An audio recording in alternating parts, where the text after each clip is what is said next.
আমার ছেলে মেয়েকে লেখাপড়া করব না করব তার বাবার কি?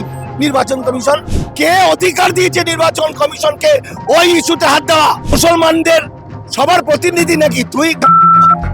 হ্যাঁ, তাকে মুসলমানদের বাবা? গণহারে বিএলওরা ইস্তফা দিচ্ছে এবং গ্রামে গ্রামে মানুষ বিক্ষোভে বসছে এই এসআইআর এর হেনস্থার বিরুদ্ধে। কি বলবেন?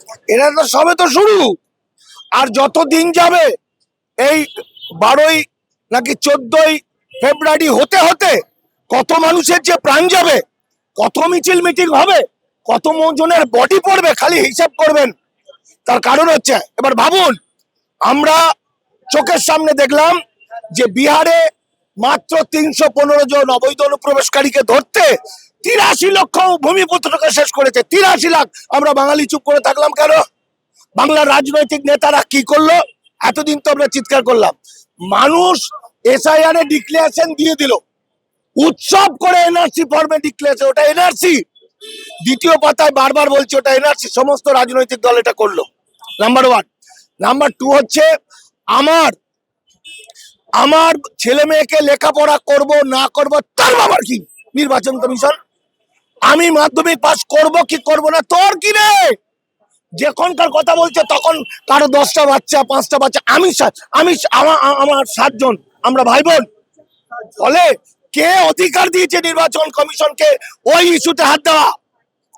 ওদের ক্ষমতা নেই। যারা অবৈধ অনুপ্রবেশকারী ঢুকেছে, এর ওর দলিল ফলিল ভোটার কার্ড কাটার কার্ড নিয়ে কায়দা করে নাম ঢুকিয়েছে, তাদের ধরতে গিয়ে তুই আমাদের এখানকার মানুষদের ভূমিপুত্রদের কেন ডিস্টার্ব করছিস? তোকে অধিকার কে দিয়েছে? ফলত আর মুসলমানদের যেটা ঘটেছে সেটা হচ্ছে, কতবার বলেছি যে আরএসএস হাজার হাজার কোটি টাকা দিচ্ছে। এই যে Humayun Kabir, Naushad Siddiqui, RSS sleeper cell. কতবার বলবো? এরা স্লিপার সেলের লোক, মিটিং করেছে, টাকা নিচ্ছে। ওরা কি বলেছিল? 1857 সালে সিপাহী বিদ্রোহ কারা লড়াই করেছিল? মুসলমানরা। ভারতের স্বাধীনতা সংগ্রামে কারা সবচেয়ে বেশি প্রাণ দিয়েছে? মুসলমানরা।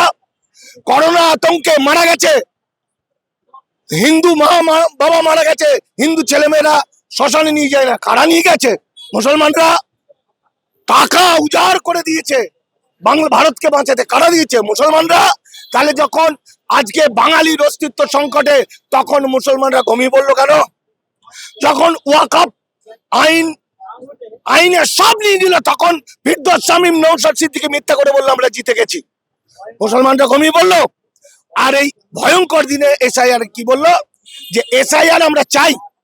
আরে মুসলমানদের সবার প্রতিনিধি নাকি তুই? হ্যাঁ, তাকে মুসলমানদের বাবা? ও বলেছিল দাদুর কবরস্থান দেখালে পরে নাম উঠে যাবে। কি বলেছিল? আমরা এনআরসি চাই। আমাদের বাঙালিটাকে বিভাজন করে দিয়েছে নওশাদ সিদ্দিকীরা।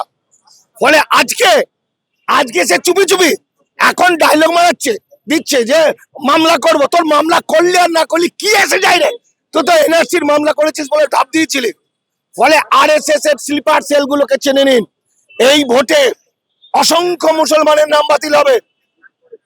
বিহারের 83 লক্ষর মধ্যে 22 লক্ষ মুসলমান মহিলা। পশ্চিমবঙ্গে আরো বেশি হবে, প্রচুর মুসলমান লোক বাতিল করবে। এবং তারা ইউপির কত কোটি সেগুলো আমরা জানি, এর 3 কোটি।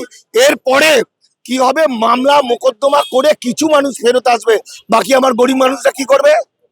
যারা পেটের দায়ে ফুটপাতে দোকান করে। গরিব মানুষের কথা বাদ দিন, অমর্ত্য সেন নোবেল জয়ী একজন ব্যক্তিত্ব, তার জন্ম নিয়ে আপনাকে প্রশ্ন করা হয়েছে। দেখুন, তার জন্ম, আমরা যে এই দানবটাকে আটকাতে পারিনি শুধু অমর্ত্য সেন না, ওরা মাটি কুড়ে বা একদম কোথাও থেকে মহাশ্বেতা দেবী, মরা মহাশ্বেতা দেবীকেও তুলে আনবে।